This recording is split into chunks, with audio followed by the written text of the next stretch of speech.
Itangazo riturutse mu biro bya Minisitiri ushinzwe itangazamakuru w'ijuru riragira riti: uyu mwaka wa 2026 abaca mu isezerano azabayobesha kubashyesenga, ariko abantu bazi Imana yabo bazakomera bakora iby'ubutwari.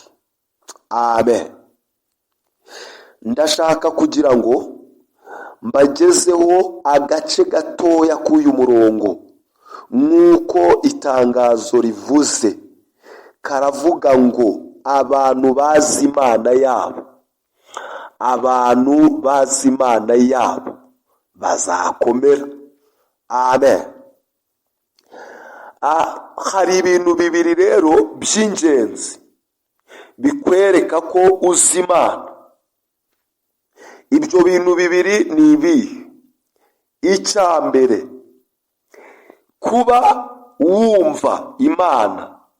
Kuba wumva Imana.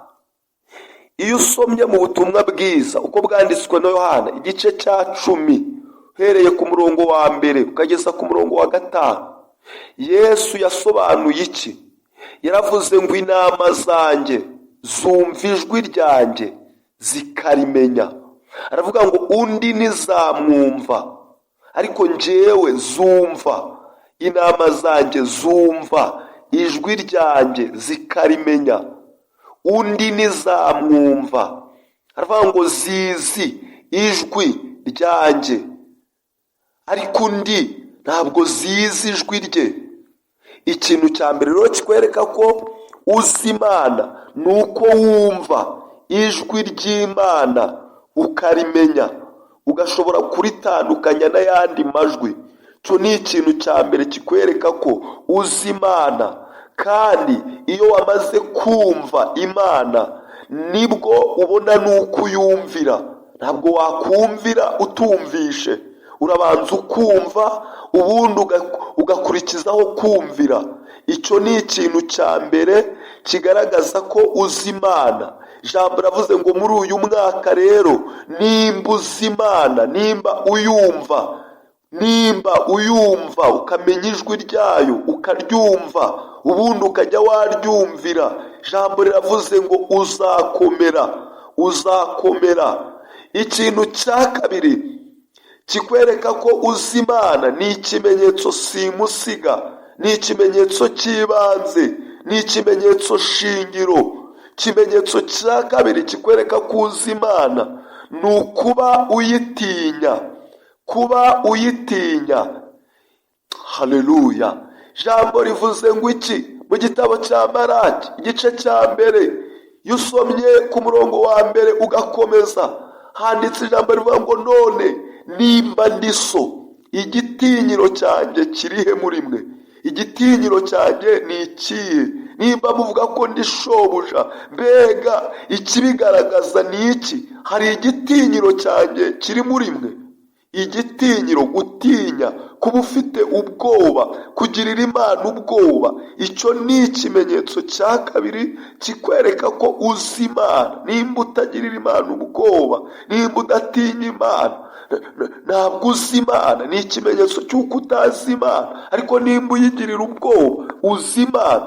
Icyatumye Sadrake na Meshaki na Abedenego bemera kujya mu itanura ry'umuriro ni uko batinyaga Imana. Bari bafite igitinyiro cy'Imana muri bo. Baravuga ngo Imana itinyitse kurusha uyu muriro bari kudukangisha.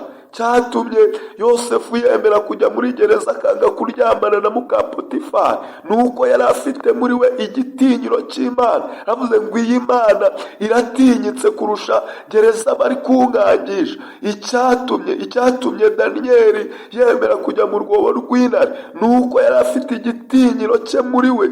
Yavuze ngo intare muri kungangisha, Imana yanjye, Imana nzi itinyitse kurusha izi ntare muri kungangisha. Rero ikintu cya kabiri kikwereka ko uzi Imana ni ukuba uyitinya.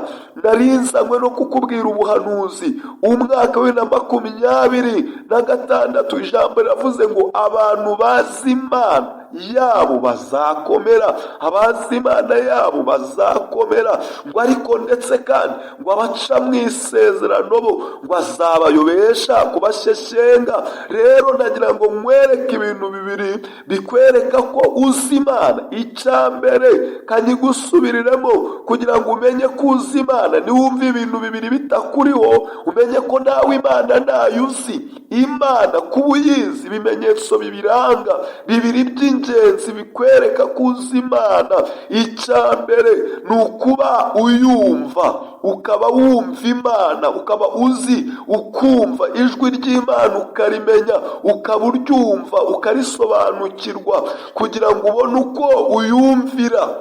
Icya kabiri ni ukuba uyitinya, kuba ufite muri wowe igitinyiro, utinya Imana. Ibyo bintu bibiri niba ubyujuje uzi Imana, uzi Imana kandi mubanye neza. Mugire ibihe byiza. Itanga